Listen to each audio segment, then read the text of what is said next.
Falar um pouco dos candidatos de São Paulo. Vejo que é fato ou fake nas declarações dos candidatos à Prefeitura de São Paulo na primeira semana de campanha. Aqui eles só pegaram os 4 candidatos que estão esperando a moto passar. Obrigado. Eles só pegaram os 4 primeiros colocados no índice de intenção de voto. Vamos lá, Celso Russomano, republicanos. Eu já devolvi mais ou menos 1,7 milhão de verba de gabinete. Eles dizem que é fato. Eu não sei esse número de cabeça, né? Mas aqui eles colocam isso não faz sentido. 1,615 milhão. Não tem como saber onde é que tá o erro aqui, né? Porque como a gente aprendeu na escolinha, né? Lembra? Lá na 3ª série, entre um ponto e outro só pode ter 3 números, aqui tem 4. Então, eu acho que é um desses uns que tá no lugar errado. Eu não sei qual, mas um desses 2 uns deve estar no lugar errado. Então, se isso é verdade, parabéns pra ele. O deputado gastou apenas 40%, menos de 40% do que ele tinha direito. Parabéns, né? Não faz mais do que obrigação. Então, sinceramente, não é grande coisa. Aqui eles têm... Se eu tivesse um monte de processo, não poderia ser candidato, então a gente sabe que é fake.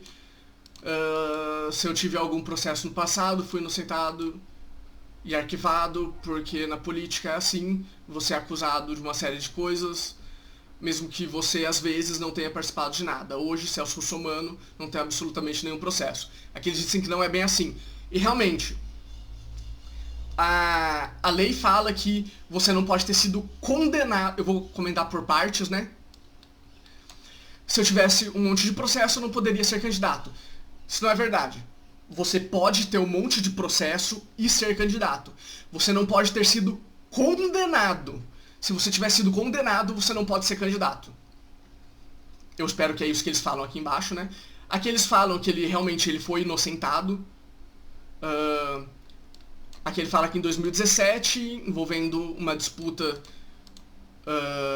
societária do deputado, terminou no ano passado em um acordo onde o deputado aceitou pagar R$1.000 a uma instituição de caridade para resolver a questão. Na minha opinião, quando a pessoa aceita pagar, ela está aceitando a culpa. Tanto que a justiça fala isso. Se você paga uma multa de trânsito e você ao mesmo tempo paga e recorre da multa, se você pagou, você está aceitando a culpa. Se você pagou, você está falando, eu realmente fiz isso, então a culpa é minha, tomo o dinheiro pela multa e eu aceito os pontos. Se você entra na justiça depois de ter pago, você já aceitou a culpa, você já falou que a culpa é sua. Então você não tem o que recorrer ali. Em pelo menos uma das ações, o candidato foi condenado ao pagamento de indenização no valor de 30 mil por uma reportagem em 2016. Ele recorreu da decisão, mas ainda não há sentença definitiva. Justamente pelo processo ainda estar em andamento, ele já foi condenado. Só que o processo ainda não transitou em julgado. Então ele ainda pode ser considerado inocente, então ele ainda pode se candidatar. Só que a gente sabe que no Brasil, um processo só é considerado julgado...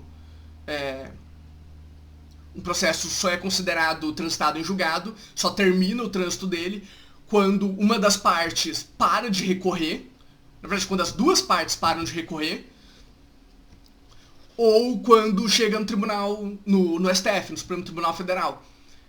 Um caso no Brasil pode levar até 20 anos para ser transitado em julgado, só que depois de 20 anos ele é arquivado porque já vai ter passado o tempo de prescrição. O escritório em São Paulo é de minha propriedade e está cedido gratuitamente para a Câmara dos Deputados como comodato. Eu não conhecia essa palavra. para eu não gastar dinheiro público na locação de imóvel. Ao todo foram R$ 4.822,58 reembolsados em 2019, com outros R$ 422,99 em 2020. A última despesa dessa natureza pelo parlamentar à Câmara foi em abril deste ano. Que bom, né? Porque depois disso nenhum parlamentar mais estava usando escritório, né? Tava todo mundo em casa. Então não faz sentido ele tá gastando dinheiro público com o escritório que ele não tá usando. O TCM impediu que isso acontecesse, compra de 465 mil tablets para serem distribuídos para os estudantes da rede municipal. Então o TCM impediu que essa compra acontecesse porque o prefeito de São Paulo, Bruno Covas, não disse de que forma as crianças iam acessar a internet. De fato, o TCM bloqueou a compra, mas na decisão não falava nada em relação à internet. Então, isso não tem nada a ver. Por isso que ele está falando mais ou menos. Bruno Covas. Com isso nós podemos terminar várias obras que nós encontramos pela metade. Aqui cita o Hospital da Brasilândia, o próprio Hospital de Parelheiros, além dos outros 6 hospitais que nós reabrimos na cidade de São Paulo, e também os 12 esqueletos de CEUs que nós conseguimos retomar com um investimento de 550 milhões de reais. Vamos lá. O Hospital de Parelheiros foi entregue em março de 2018, pelo que ele está falando aqui. Sim. O Hospital de Parelheiros foi entregue em março de 2018. O Bruno Covas era vice-prefeito da época. Então, o hospital foi entregue pelo atual governador João Dória. Mas isso não muda o fato que foi na gestão que o Bruno Covas está, teoricamente. O Hospital da Brasilândia começou a operar no dia 10 de maio desse ano, mas apenas parcialmente, e após 4 anos de atraso, parte da gestão atual, a unidade ficou 11,8% pronta e foi inaugurada com 20 leitos de UTI e outros 16 de enfermaria. O que ele quis dizer, a meu ver, não querendo defender o Bruno Covas porque eu não gosto dele, assim como eu não gosto do Dória, ele claramente quis dizer que as obras começaram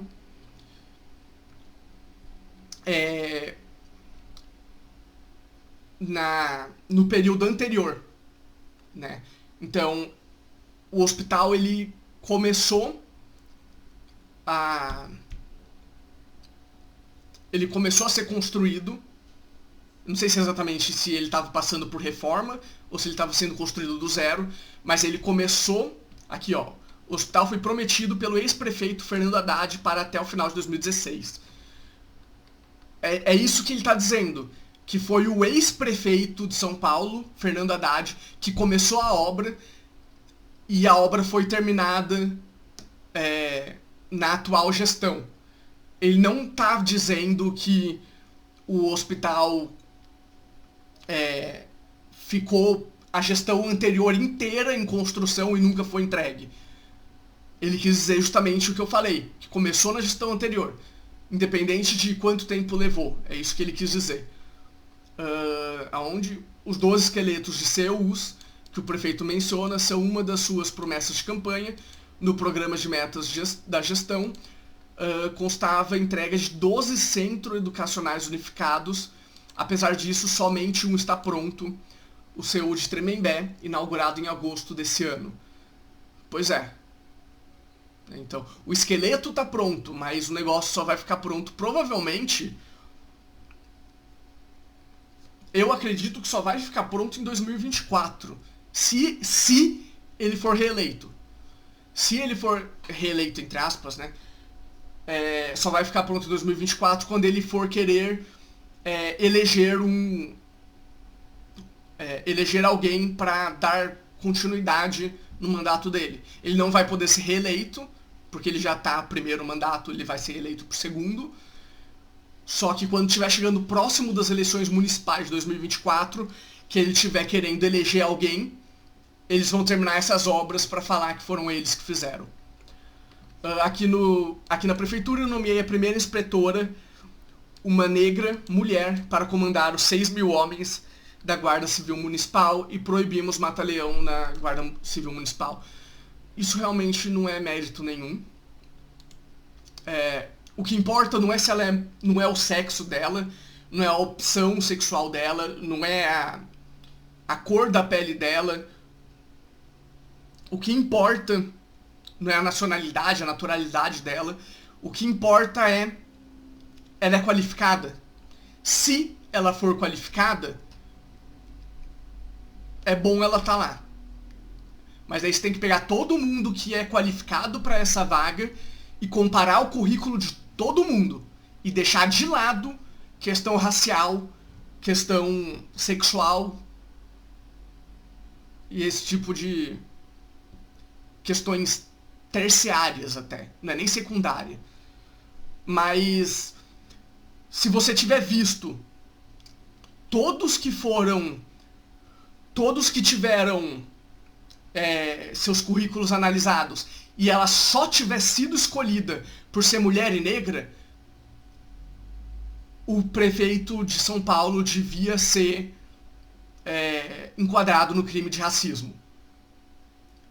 Porque racismo é independente da raça que você estiver usando. Branco, pardo, negro, indígena, asiático, não importa. Se você escolheu uma pessoa por causa da raça dela, você deve ser enquadrado no crime de racismo. É simples assim. Demos os nomes de 12 novos céus a personalidades negras como Carolina Maria de Jesus e Luiz Melódia, não sei.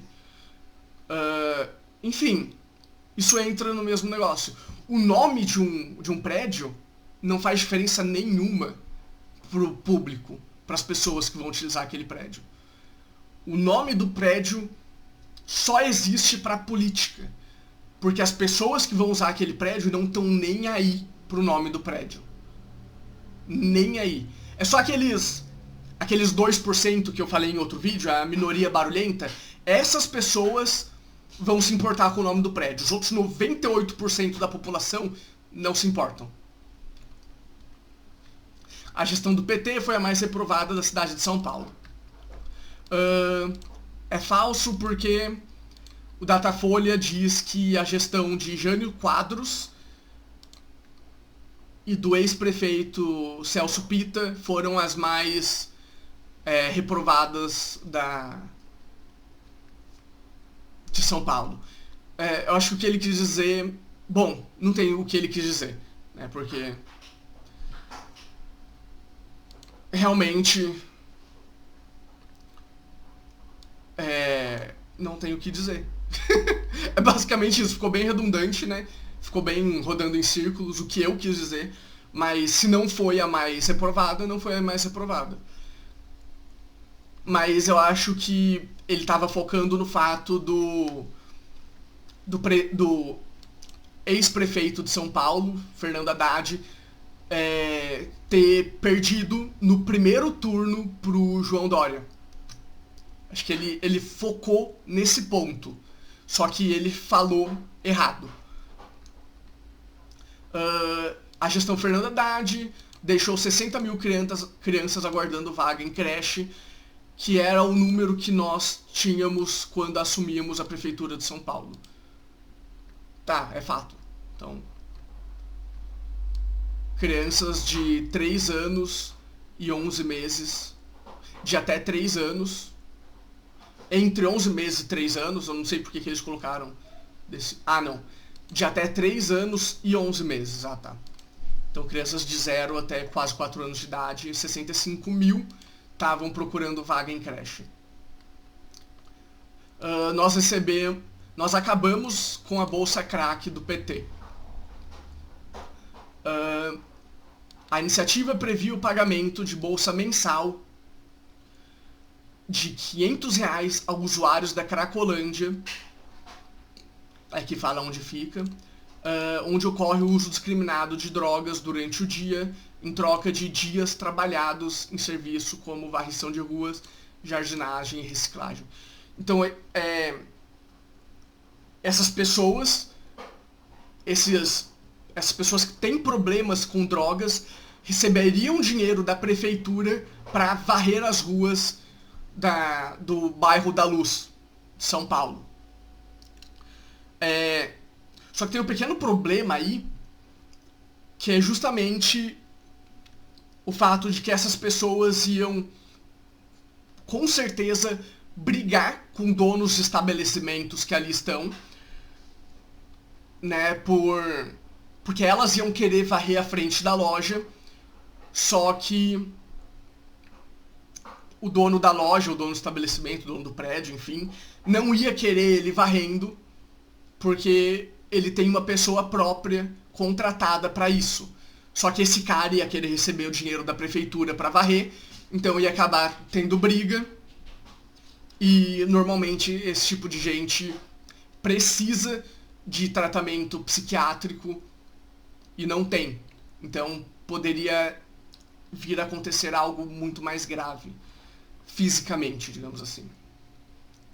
A Zona Sul é a região com maior número de desempregados na cidade de São Paulo. Já no início do ano, antes da pandemia, a Zona Sul chegava a 15%. Fato. Só que o que eles não falam aqui é justamente o fato de que a Zona Sul é a zona mais rica de São Paulo. Então, os filhinhos de papai, que não precisam trabalhar, entram como desempregados.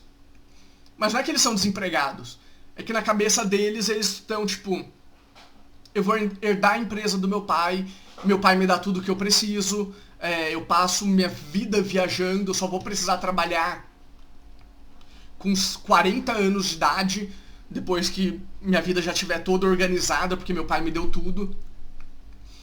Então esse tipo de pessoa entra como desempregado. Sem falar que as mulheres dos donos de empresa muitas vezes não trabalham. Também, então já são 2 pessoas que não trabalham numa casa de 3.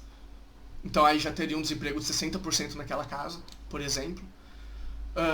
Aqui em Guaianazes não tem uma sala de teatro, aqui não tem uma única sala de cinema. Tá aí. Se você pegar aqui aonde eu moro, na cidade que eu moro, na Zona Sul a gente tem um shopping, que tem uma sala, que tem cinema. Na Zona Central a gente tem outro shopping e na Zona Oeste a gente tem outro shopping. Na verdade, na Zona Central a gente tem 2 shoppings. A cidade é dividida em Zona Norte, Leste, Oeste, Sul, Sudeste e Central. É dividida em 6 cidades, tendo 4 shoppings, cada shopping com um cinema.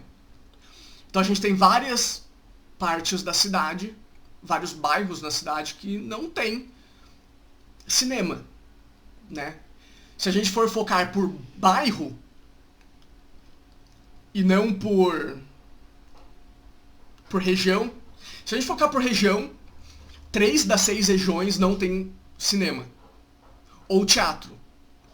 Se a gente focar por bairro, a gente vai achar só 5. Tem um teatro no centro também. A gente vai achar 5 bairros com teatro ou cinema. Então, isso também não é muita coisa, né? Isso é uma coisa que acontece na cidade, em todas as cidades. São Paulo é a capital mundial do desemprego, mais de 3 milhões de pessoas desempregadas. Fake news. Apenas 1 milhão das pessoas, na verdade nem 1 milhão de pessoas em São Paulo estão desempregadas. Na região metropolitana, né, que é São Paulo e as cidades satélites, são 1,6 milhões. No município de São Paulo são 937 mil. Em São Paulo, Manaus é a capital com maior índice de desemprego. Mas o Boulos, ele é obrigado a falar esse tipo de coisa porque ele é o líder daquela organização... Desce, menino. Não da organização Desce, menino. Ele é o líder da organização MTST, aquela organização que ocupa propriedades privadas, né, ocupa terras, simplesmente por ocupar. Na cidade onde minha mãe mora, no interior de São Paulo, tem um bairro só de chácaras, onde uma chácara foi ocupada, aí o prefeito comprou essa chácara e dividiu a terra entre as famílias que tinham ocupado. A chácara foi comprada por metade do preço de mercado dela, né? Então o dono da chácara perdeu muito dinheiro. E se eu não me engano, foram 20 famílias, pelo que minha mãe falou, que ocuparam aquele terreno. Cada família recebeu um terreno de aproximadamente 30 metros quadrados. É menor do que a casa que eu moro. É menor do que a maioria das casas da MRV, que é as casas populares da MRV, os prédios populares da MRV, que normalmente tem 44 metros quadrados, esses prédios. Mas vamos lá, Márcio França é a cidade que mais tem coronavírus, com mais vítimas do Brasil. São Paulo já é o estado que mais tem, e o Brasil é um dos países que mais tem. Ele não leva em conta a população, né? O estado de São Paulo tem, se eu não me engano, 10% da população do país, com apenas 5%, na verdade 6%, do território do país. Desce, menino, desce. Então, a gente vê que não é uma questão só de número bruto. Tem que ser feito essa escala, né? Você tem que ter tantos casos por milhão. Então, eu colocaria isso como não é bem assim. Fui prefeito, fui reeleito com 93% dos votos. Parabéns pra ele, só que eu acho que uma pessoa que já foi prefeita antes não poderia ser candidata novamente. Ele foi reeleito no primeiro turno em São Vicente. Beleza, não é a capital, São Paulo, mas eu me mantenho nessa, né? Porque independente da cidade que você foi eleito, se você foi prefeito, você não pode ser prefeito de novo. Você pode querer subir, mas você não pode querer se manter, digamos assim. Você pode querer ir para governador, mas não pode querer se manter em prefeito. 18 mil crianças não têm vagas em creche. Não é bem assim. São 22 mil crianças na fila. Na capital, segundo o último dado disponível. São 19 mil sem opção por unidade específica. E 3,8 mil aguardando vaga em unidade específica. Isso daí é tipo, aqui no bairro que eu moro, existem 3, 4 creches. E se eu quiser, e esse aqui por quase 4 mil em unidade específica, se eu quiser que o meu filho vá para uma dessas 4 creches. Obrigatoriamente tem que ser uma dessas 4 creches. Esses outros 19 mil que pode ser em qualquer lugar da cidade. Não importa onde na cidade, eu só quero que meu filho vá para a creche. E é isso. Como eu falei, eles só pegaram os 4 candidatos com mais votos, que é justamente o Russomano, o Bruno Covas, o Guilherme Boulos e o Márcio França. Infelizmente, né, pra mim podia tirar o Bruno Covas e o Guilherme Boulos e colocar aí o Arthur Duval e... eu não tô lembrando o nome dele, o candidato do Novo. Ele foi expulso do Novo, se eu não me engano. Mas, enfim. Ou ele tava com a condição dele suspensa, alguma coisa assim. Mas é isso. Deixa eu abrir aqui a lista do Ibope. Arthur Duval, Mamãe Falei, com 1%.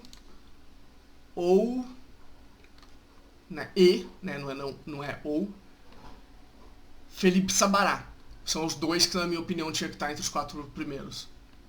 Mas a gente vê aqui que 28% dos eleitores estão como branco ou nulo, nenhum branco ou nulo, ou não respondeu ou não sabe. Então são